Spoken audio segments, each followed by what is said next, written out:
before.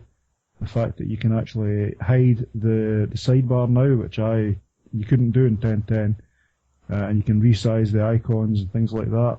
So yeah, I mean it's things improve, gradually improve.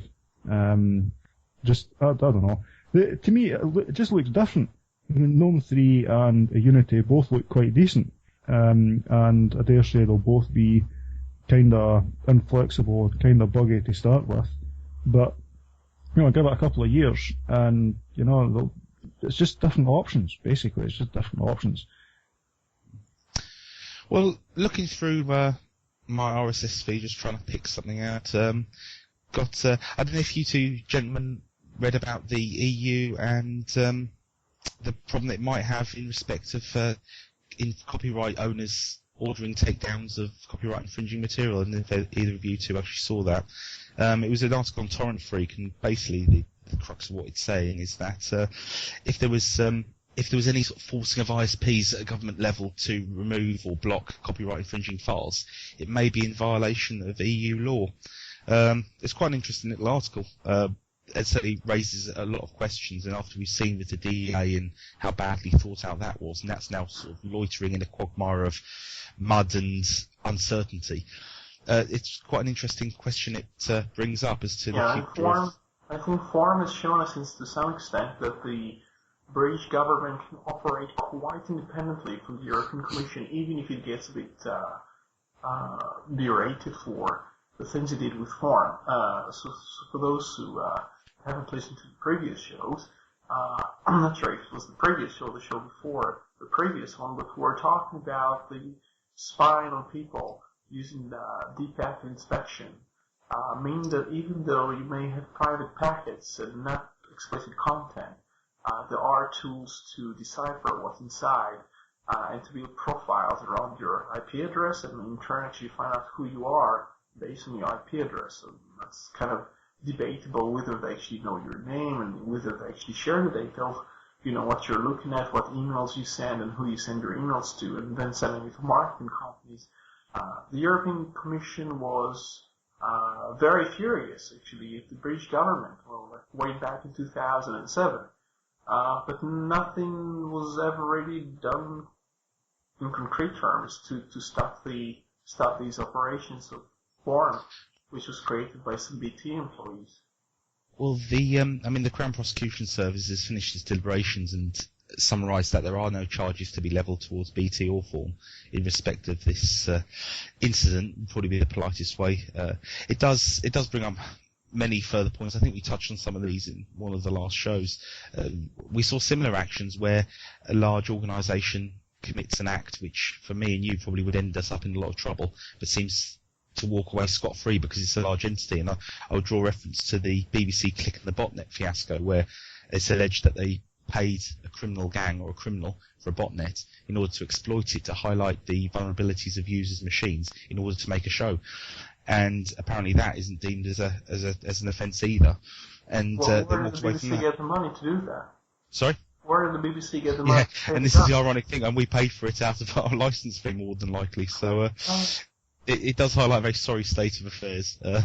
But no, I thought I'd throw that one in because it is quite interesting. I think it wasn't showing our interest because it was speaking about the botnets for like 1 hour, and it never mentioned the words Microsoft and Windows. So it's really it's very important. The public knows it's a computer problem. It's if you have this problem, take the computer and throw it on the rubbish and buy a new one. And the new one, of course, is going to run Windows 7. It's going to be a wonderful, wonderful experience, and Microsoft will enjoy that too.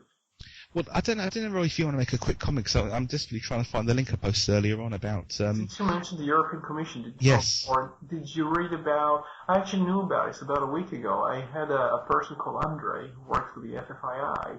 He was mentioning one of the European MEPs, or actually, if I say MEP, I might as well not say European because it's implied, but he was raising... I don't really know the rules and how they operate, but a person has to raise a concern about an issue.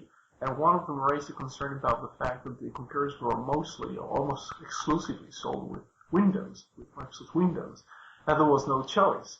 And this is a question that hasn't been thrown around in, I think, quite a while. People have kind of not been pushing enough to say, well, we should have Linux pre-installed more, or more shops should have the pressure on them to disclose whether they receive kickbacks from Microsoft in the same way they had received some kickbacks from Intel to not stock AMD chips on any of the computers. And the fact is the FFII and some other groups, that's like 4 letters, something, I never heard of them before, and I think they're derived in some way from the FFII. A person had contacted some colleagues or former colleagues, I suppose, and they decided to create a more formal motion towards unbundling in Europe. I found only about 3 posts about it. One of them is on Grok Law, which will shut down in a month, or not exactly shut down, but cease to be involved in these issues. And that's about it, because I don't really see anybody really mentioning this really important call for people to give testimonies or to tell their tales of struggling to find in Europe a computer without Windows, a new computer without Windows. The importance here, it's not really a piece of news, it's more of a campaign. So we need more people to, I suppose if we have links to the relevant articles, we will be able to encourage some listeners at least to go and speak to the European Commission if they are in fact in Europe, to tell them the stories of how they struggle to find a computer with Linux pre-installed. I personally never, actually once managed to buy a computer with Linux, but usually I buy a computer without an operating system and I have to put Linux on it. But it would be nice to have it pre-installed.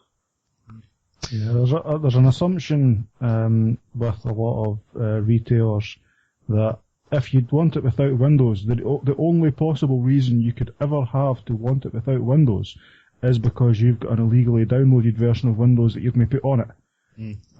So they look at you as if you're trying to scam them when you ask about it, and it's like, no, it comes with Windows, you know. It's not them. Look, this is what the BSA is doing on behalf of Microsoft, and I know this because I had a friend in Newcastle, and he ran a shop where he sold computers, and he sold all of them at a time with Suicide. That was like back in 2006 or something.